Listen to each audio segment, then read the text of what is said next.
Hello and welcome to a brand new episode of Loud and Proud Mamas. I'm your host, Justine. And I'm your host, Laura. And we are back by great demand from our listeners. Laura, we are back on the heels of getting some very exciting press in our local newspaper. Did you happen to read the article? Of course I did. I sent it to you, you ding-dong. Well, yes. So for listeners you can cut that if you like. No, it's all good.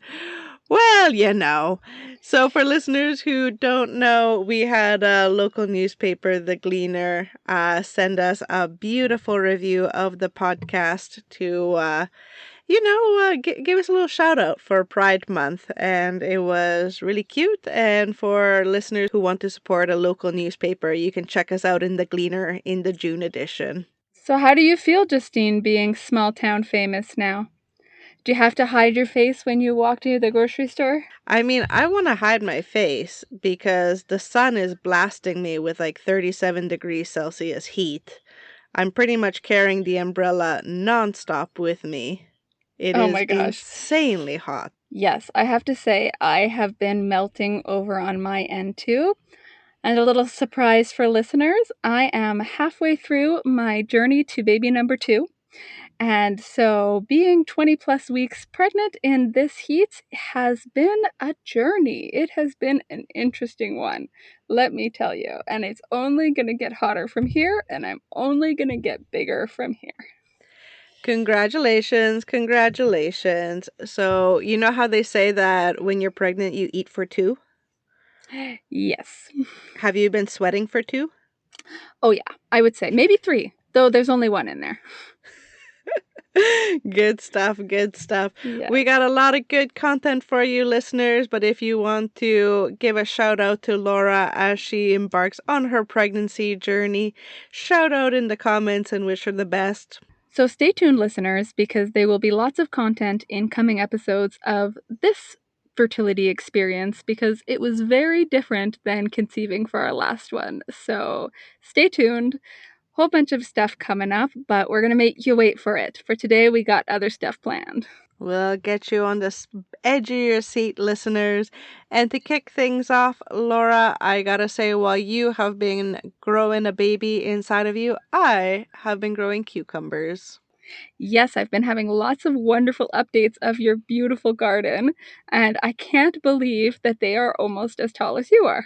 So listeners, I had a friend gift me a cucumber plant that she bought extra at a fundraiser. And she was like, oh, I bought too many cucumbers. Can you take one off my hands and plant it and give it a good home? And I was like, yeah, of course. Very innocent, first time planting cucumbers. Ladies and gentlemen, queers of all types, let me tell you that what I am growing in my garden is Audrey 3. It's a little Rick Moranis joke for anyone out there who gets it. I need to tell you, this plant is almost taller than me. I am 5'4", and I swear it grows an inch a day, and it's already sprouting cucumbers, which is just so exciting. It's my first time having any kind of success like this, so it's been great to just spend a lot of time, my mornings and evenings out in the garden and just watch things grow. And what other plants do you have in your garden? So I got a couple aubergines. I got some tomatoes. I'm doing some flowers. I attempted herbs, and the herbs were all failures. So Too bad, because last year you had a big success with the herbs. I know, but this year I tried to upgrade. I tried to do herbs from seeds. Failure. I see. Okay. Yeah, growing from seeds is hard. That's a whole next step gardening. I'm not quite there yet. I hear your wife has been embarking on the gardening lifestyle. She has. So we ordered these.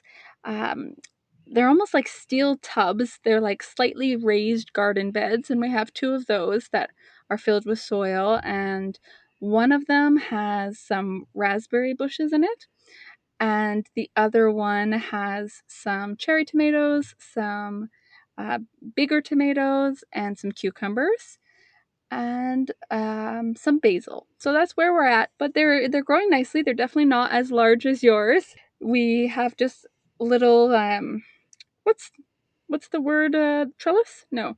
Yeah, like Um a little like infrastructure to help the plants grow. yeah, ours is like a metal cage almost, Yeah, yeah, yeah. that goes around it. So, anyways, we have just two little small ones, and they're growing fine, but no cucumbers yet. Some little buds of tomatoes, but we'll see how it goes. Is your daughter interested in the garden? Not really, but she is a berry monster, and so Oh, when those raspberry bushes flower, hopefully they do. Hopefully, lots of raspberries grow on them. They're not there yet, but we're hoping that's going to save us some money because we are becoming bankrupt by the amount of berries this kid eats. I know. For us, it's cherry tomatoes. My Oh son yes, is just nonstop into the tiny little cherry tomatoes. We call him yes. Monsieur Tomate. Oh, Monsieur Tomate, so cute. And speaking of gardening activities and babies, oh my goodness, let's move on to segment number 2. What on earth do you do with a child, a toddler now? I keep referring to my son as a baby, but he's past the 18-month mark, and I think he would disagree that he is a baby. What do you do with a toddler when you got the 37-degree heat? Because it's just, Oh, I'm running out of ideas, Laura. What are you up to? yes. So, sorry if I seem a little distracted. Speaking of toddlers, I hear mine screaming on the outside of the door. We will get to our segment on toddler tantrums shortly. But for now, what do you do with the toddler in this heat? Well, there we have been using lots of splash pads. So we have been going to all the different splash pads in our little town. We have a really good outdoor pool that we've gone to as well, and we have a little like play structure in the backyard, like a swing set that has a slide, and we've put a baby pool at the bottom of it. And so she loves to climb up the slide and go right into the baby pool. So we've been doing lots of water activities. What about you guys? Also, big on the splash pad. The splash pad is good, listeners, because while we have an outdoor pool as well, it's not very shaded. But the splash pad is in a park, and the park has trees, so you can get some good laps running through the water, and then go into the shaded area, eat some snacks, drink some water, and then back out into the sunny splash pad and run And around. you guys have a great splash pad. You have like that giant bucket that Yeah, dumps on the kids. Like it's pretty yeah. fun. It's Yeah, it's a really good mix of ages because the bucket appeals to kids, I would say like 10 and up. Oh, Um, really? yeah, yeah, my son is a little bit cautious of the big bucket. He likes more the sprinklers and the little spouts of water. But, it's really great to see like kids of all ages kind of enjoy, a space together. For sure. And yeah, so it is really nice to see my son kind of like give older kids a very curious look, and then the other kids smile at him, and it's a Yeah. good vibe. It's a good vibe. Yeah. My daughter is a daredevil when it comes to water. She will go Wow. up to the biggest splash sprinkler, whatever that's coming out, and stick her face directly in it and just stand there as it like waterboards her. And she's just like, this is great. Oh my goodness, no. My Um, son, like you have to be like holding hands with him, and he'll put like one finger on the spout, giggle, and then take the finger out. oh, so cute. And we got one of those puddle jumper. So for the pool, it like wraps around their waist, and then it's got like two floaties around the arms. And this, compared to all the other life jackets and floaties that I've tried, has been great because it keeps my daughter's head upright, and she's able to like swim with it, which is really Nice. cool. But this has also contributed to her no fear. So when we go to the pool, she will go to an edge no matter how high and just jump. And she doesn't want us to catch her. She just wants to jump and let the floaty catch her, and like does not care if her head gets in the water, or she's just like, yeah, little fishy. It's fun to That's watch so though. cute. That's so cute. I'm glad that she's having a good time. Yeah, it's been great. So other than water activities, what have you guys been doing on your weekends and times in this hot weather? Yeah. Well, that's what I was gonna say, that like other than the splash pad, we really run out of outdoor activities, unfortunately. I love my small town, but it's not great for a lot of shaded outdoor activities, especially for a toddler. So we start to utilize a lot of indoor spaces. The library has been really great. Of course, my library is super cool. They have a bunch of local artist exhibits all the time, and then they always put out like a bunch of little snacks, like, crackers and cheese and stuff Oh, like that. nice. So, me and my son will go look at some local art and, nibble on some crackers and cheese. We have, just like, other organizations in the area that we try to check out. We have attempted, um, so on Canada Day, it was advertised that the mall in your area was open. And again, this was another 37-degree day. And so we went over to this one particular mall thinking that it would be open. And, we were kind of picturing like, okay, a mall has these really big hallways, we can get some beans out by having the boy run around. But no, it was closed. And we were Oh, kind you of in a couldn't little, even get in? yeah, Oh, yeah, it was wow. completely shut down.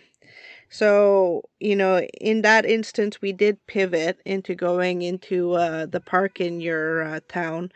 But, we couldn't stay there very long because even in the shade, when it's like 37 degrees, it's like 31 in the shade. Mm-hmm. So And did it's you guys tough. take the bus over, or did you drive? We drove, yeah, because the bus doesn't work on Canada Day. Okay, I wasn't sure if it did, because I was gonna say if that was the case and you were kind of stranded, that would have been rough in the heat. Yeah. Yeah, it's a little bit. I'm not afraid of the cold. You know what? Like, I will dress for the cold. I know how to handle the cold, snow, ice. I'm very comfortable in it, but like, yeah, the once we start going over like 30 degrees, I start to get a little bit like concerned about like not only myself, but my child, my husband, it's not just sunburn. I'm worried about like dehydration. I'm worried about heat exhaustion. Mm-hmm. It's not fun. I'm not having a good one. Oh, I'm sorry to hear that. Yeah. No, it's hard. I have to say I'm doing fairly well in the heat, but I'll still take it over the cold. But the humidity is what gets me. On the days that the Yeah. humidity is really high, then I'm just not a fun person to be around.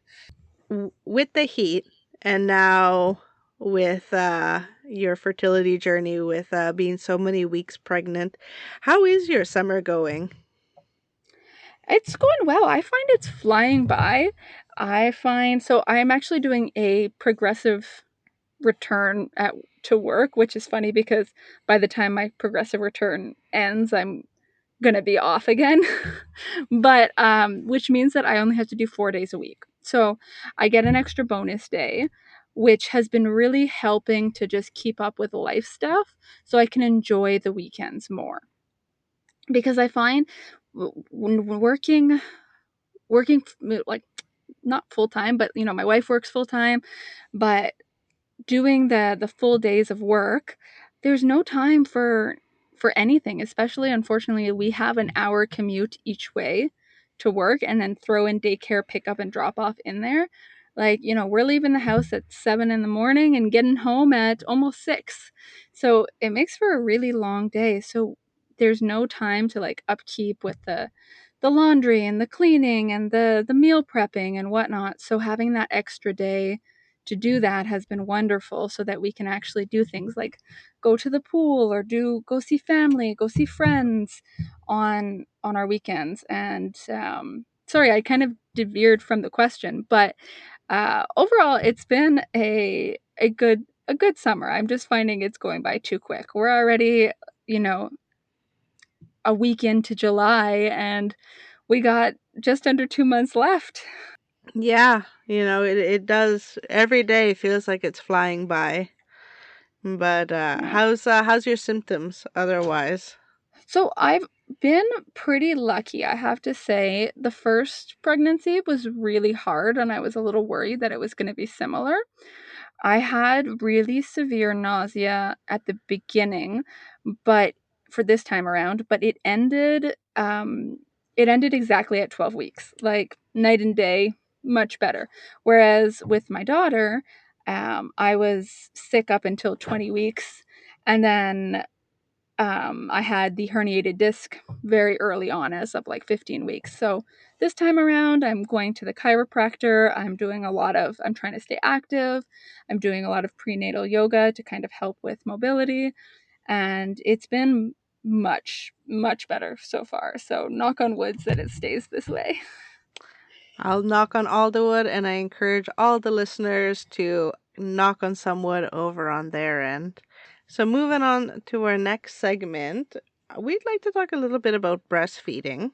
So, partially as our continued journey through fertility, but also, because we enjoy reading the literature out there, and we like to give recommendations and give our thoughts on what we're reading and what we're seeing in the parenting world. Laura, I hear you're reading a nice book about breastfeeding.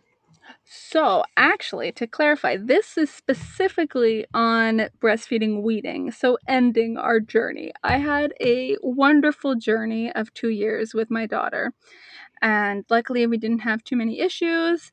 She had a little bit of a tongue tie at the beginning. It actually made it so that she could not take bottles. So we really committed to the journey.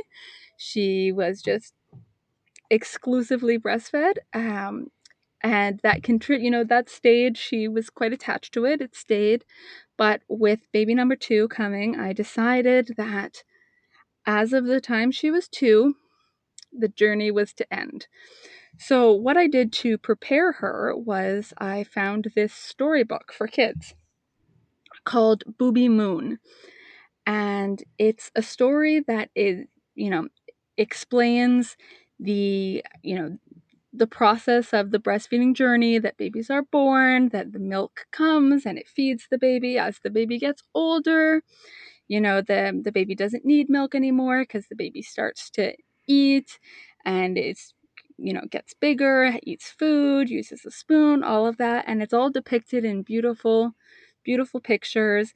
And in the story, it shows this little kid who is having a birthday party, and the mom is explaining that after the birthday party, they're going to go out to the moon, and they're going to send the milk back up to the moon.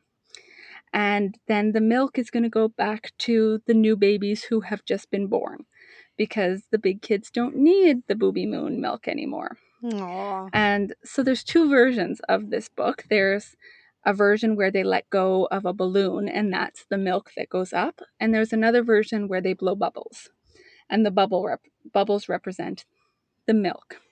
So we did the bubble version.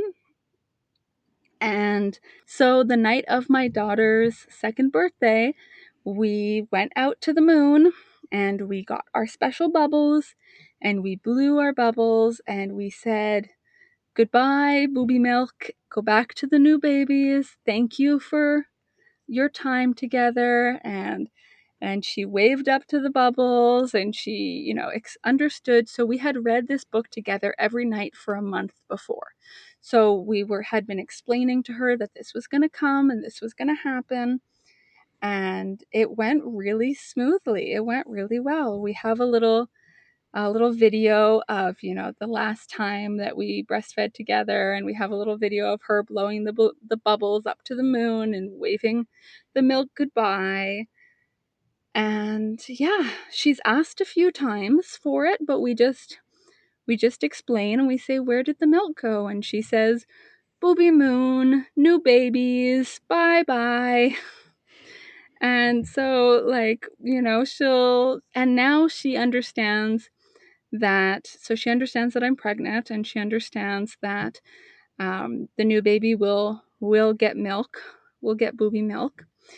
And so she'll bring it up sometimes, and we have a little nickname for the baby, and she'll say the nickname, and she'll say, "We'll drink ma." So she's always called Booby Milk Ma for some reason, Yeah. and regular milk is milk. Yeah. So she distinguishes the two with different words. But yeah, it was quite a beautiful experience. And really, I really recommend that book because it was a really helpful a tool for weaning. Yeah, so Amazing. So we're going to link that in the show notes. Listeners, we'll link both versions so you can also choose which one is best. But that sounds like a really beautiful and age appropriate way of just kind of explaining the whole weaning process. yeah, it was really good. And I think having something concrete like that that they can understand, even though, it's not real, it's still something that they can kind of wrap their minds around. I think that's really helpful.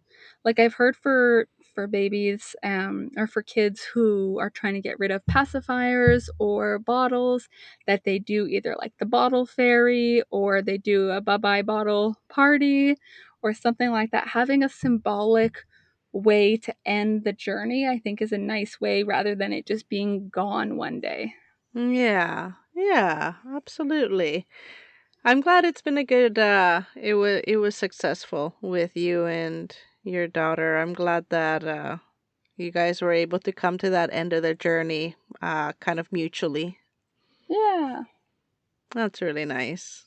Yeah. I think if it was her choice, she'd still be going, but let me tell you, I don't know how like some moms tandem feed and some moms, breastfeed all through pregnancy, but I was about 15 weeks when we stopped and oh, it was getting painful. I am so glad to be done. There you go. There you go. So I get Yeah, a 6-month break before we do it all over again. there you go. So over on my end with my son, I think I've joked about this on the podcast before, but my son from like hour 3 of his life was like a little crocodile, and he would bite my nipples so hard and so painfully that by the time I had the 3-day assessment from the CLSC nurse, I was just crying and being like, like, can I switch to pumping? Like, is it like okay for my child? And she was like, yeah, yeah, yeah, go like switch right away. So we pumped for about 9 months. And, he was about like 90% fed milk from the pump. And then 10% we would supplement with formula just because he was a very hungry little boy.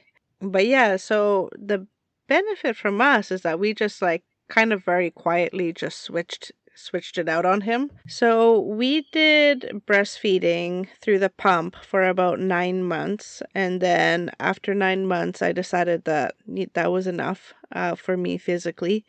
And then for 9 months to 1 year, we relied half on the supply that I was able to freeze. And then we supplemented with formula from there. And from 1 year onwards, he was on 3.25 percent of cow's milk. And so that's what he's been on now. But, because he was bottle fed all the time, he's never quite, the weaning process was different. I don't think he noticed too Yeah. much. And is at 18 months they still use bottles? Is he like most kids? Does he still use one, or he's on sippy cup No. now? And No, like around 16 months, even maybe 15 months, it became a toy. oh, Like okay, the flexible nipple. yeah, He likes to invert it, and then he will get frustrated because he can't pop it out. So then he gives it to us, and we'd be like, "This is not a toy. This is for you to drink." So, so what does he um, use now? either a glass with a straw or fully just a glass. That's great. Yeah. So my son does this really interesting thing where he he seems to understand on some level that he's a baby, and this is something that drives him crazy. He does not want to be a baby. He doesn't want anything to do with baby stuff. Like I have, that really cute cleaning set that Yeah. you have? I bought the same one. So he has like a little baby broom. Doesn't even want to look at it. He Oh wants my the big god. adult broom. I have a tiny little baby gardening can, like a watering can, for him to garden. He's like, no, I want the 12-liter one. Oh my god, that's so funny. I have a Stanley cup because I'm an adult and, I want to drink from a Stanley cup. And I bought him like a tiny little sippy cup with a cute little straw on it. He is like, no, I want mama's Stanley cup that is half the size of me. Yeah. That's what I want. Oh my gosh, so funny. Yeah. So he used to get really frustrated at dinner because we would give him like, baby little sippy cups and he would see us drinking from like normal glasses. So unfortunately, we do this very carefully under supervision, but we do just give him a regular glass because otherwise he just gets really frustrated. And yeah. They actually say it's good to give the real materials, even if it's glass again, as long as it's supervised. And they're tempered glass anyways, but it Yeah. teaches them like how to use them properly and yeah, and not Yeah. chuck them. Yes. So, yeah, so my son is able to drink fairly decently. Sometimes he's still a little bit too enthusiastic with tipping it back and he does waterboard himself a little bit, but yeah, he's been drinking from regular glasses now. And does he still have milk before bed? Yeah, he has milk in the morning when he wakes up and milk before bed, but then water throughout the rest of the day. Nice. So, moving on to our next segment, which is the much beloved segment called Film and Show Review. So, Laura, I hear that you've been watching that great BBC classic. What have you been watching? I have been really into Call the Midwife. And I don't know if this is because I am full in baby mode right now, but it's something that I've been like, oh, I'd probably be interested in this for a long time, but I never got around to it because I do love historical fiction and I love babies and birth. So it like makes sense that I would have loved it, but I didn't think I was going to love it this much. Like I have been binging it. It like every night I watch an episode. I am obsessed. Amazing. So for listeners who don't, I know this show. My husband Kevin, who is a very proud Quebecer, loves all things BBC, and he got me on this show a couple years ago. So for listeners who don't know, can you kind of like give a broad, because it's over many seasons, but can you give kind of the general plot and the general characters?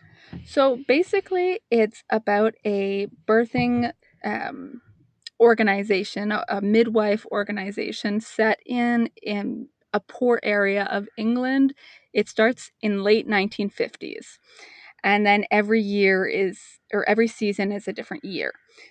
So there's a lot of historical elements in it, which is awesome. And it's this group of midwives, they're nurses, and they're working in partnership with these nuns who are also midwives and nurses.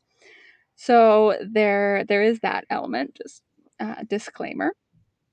But they follow all kinds of different, it follows birth stories and home births and whatnot, but there's also like a lot of social stories in there too. There's things about like what was going on, like the implications of the workhouses in England, and there's all kinds of things about poverty and historical elements that happen, and then there's also just it's a drama, so of course there's relationship dramas and like all these other things that happen. There's a good amount of mental health elements as well, so that's really it's quite interesting. I'm enjoying it. I only did season one, but I remember enjoying it a lot too. So one of the things that I found super cute is because it takes place in 1950 and these nurses are going into poor areas, they're hauling ass on a bicycle. Yes, I know. It's so cute that they bike everywhere. And then you just see these little nuns in their habits, like biking away. It is very, very cute. And so with Call the Midwife, you've chosen to go with a midwife for this, for pregnancy number two. I have, yes. And so could you give us your thoughts on how your midwife compares to the BBC midwives? So I think that's a little hard to compare them just because of the time difference. Like it's like midwifery in the 1950s is so different. Like it's so funny to see that like they give these women enemas when they're in labor. Yeah. And Yeah. I'm like, please don't do that to me. And I was reassured that that will not happen to me. There will be no enemas. Thank you very much. But what is similar is the continuity of care. So it's really nice, and the amount of time they spend with you. So you're given a midwife that is like your midwife, and you see them each time, and they really take the time with you, and it's not just our appointments have been over an hour each time, and they really go through each question. They also do a bunch of other stuff, and not just like you know the weight, the blood pressure, the heartbeat, and goodbye. All my blood tests are done right there, so like I don't have to go to the hospital to get my blood tests done, which is amazing. um, all the different things, they don't weigh me, which is really cool because that was something I struggled with in the first pregnancy a lot. Every time I'd have to get on this giant scale and see that my weight was going up. This time around my midwife is just like, as long as you're healthy, then we're good. If we notice you've put on like, a crazy amount of weight, we might ask you to we might ask what your weight is so we can adjust if you need medications, but like as long as you and baby are doing good, then there's no need to weigh you every time. And I really like that element. I think I've gone on another tangent, but overall, I'm liking working with a midwife, but not super close to what you see in the show. That's fair enough. 1950 London, England is a long way from 2026 rural Quebec. This is true. This is true. When you're binging BBC, when you're binging Called a Midwife late at night, do you ever relate to any of the characters? Yes and no. I mean, each episode kind of follows a different story, and usually it's right at the end of the pregnancy, like when the baby's coming out. So I'm not quite there. So not overly. I have found some episodes a little triggering. I've had to look up kind of a synopsis and be like, okay, which episode should I avoid as a pregnant woman? Because, there are some graphic episodes of some traumatic births, and some, unfortunately there is some episodes that have stillbirths, or things, if there recently in the season I just watched, there was quite a few episodes about the thalidomide crisis. Yeah. For those who don't know, that was a medication that was given to pregnant women to help with morning sickness, but it caused severe birth defects.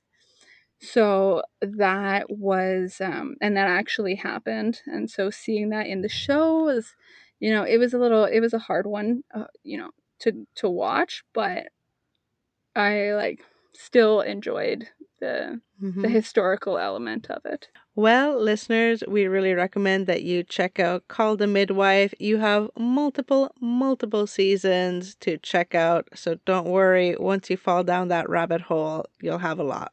Just one more thing that I just remembered. If you want a place to watch it for free, because the first 5 seasons are available on Amazon Prime, but all 14, there's 15 seasons, but 14 of those are available to watch for free on CBC Gem. So I don't know if that's available in the States or in other parts of the world, but in Canada it is, and amazing. Free way to watch shows. Amazing. Amazing. Always great to use the CBC Gem platform.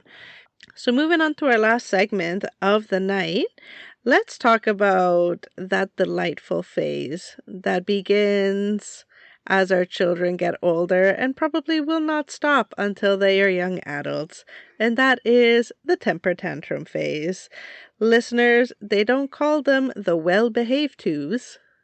No.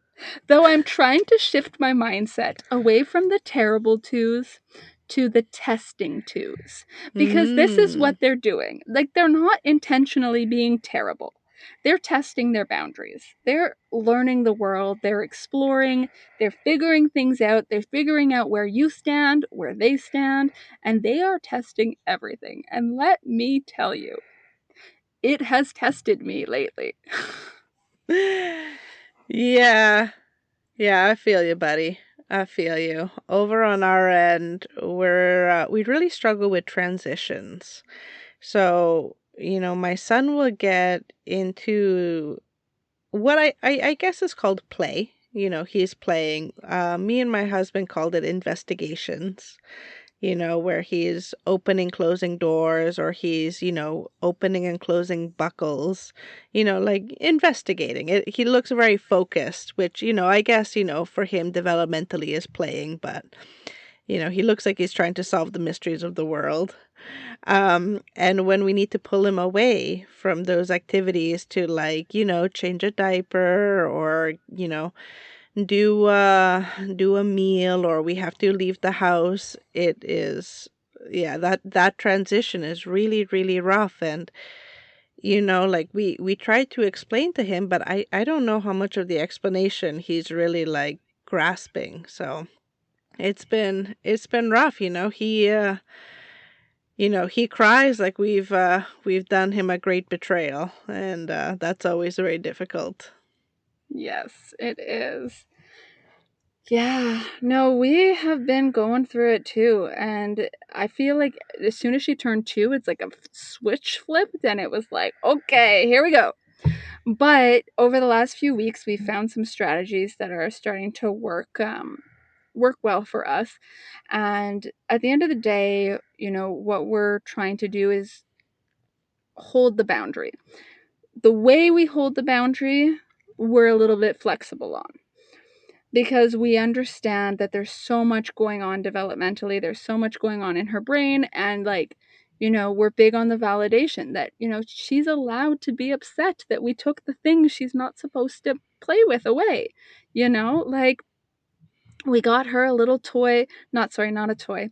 We got her a kid knife and fork set today.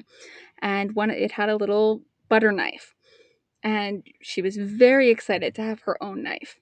And she decided to lick the sauce off the knife. And we told her that you can't put the knife in your mouth. You can use your spoon to lick the sauce, but you can't use the knife. And we explained why. And then, she makes the eye contact and she holds the knife up like, I'm gonna do it. I'm gonna do it, guys. And we're like, the knife stays on the table. The knife stays out of your mouth. The fork goes in your mouth. And she then puts the knife in her mouth, and then we say, the knife goes away now. And she was not happy about that. She was very upset about that. But we validated, you're allowed to be disappointed that your knife is gone now. You can be sad. It's okay to be angry that you don't have a knife. But we are taking the knife away because it is not safe to lick knives. It's true. It's true. And so and then another kind of way that we hold the boundary. So one is the validating. We will validate out loud and just let her have her feels and go through it. And the other one is I'll kind of pair it with 2 suggestions. One is you make everything really, really exciting.